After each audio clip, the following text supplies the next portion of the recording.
اینی که میبینید ترسیلند نیسان لاستیک سوپاباش هم خراب شده. ما وا کردیم این لاستیک سوپابا رو عوض کنیم.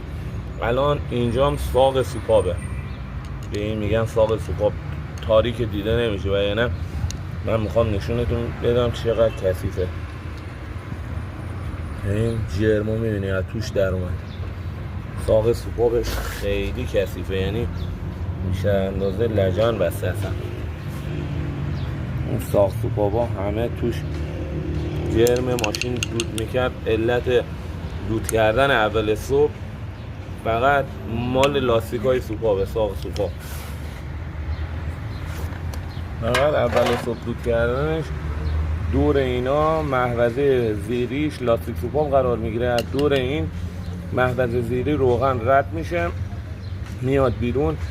اول صبح سرده لاستیکا خشک دود میکنه، موقعی هم که داغ میشه دود رد میشه، لاستیک جمع میشه. حالا ما میخوایم بریم تراشکاری کارشو تموم کنیم ببندیم ببینیم چی میشه. اینم وضعیت انگوشیاش، منیفول انگوشی خود اینم خود سیلندری که اوضاع پیستوناش عوضی که دود کرده ماشین.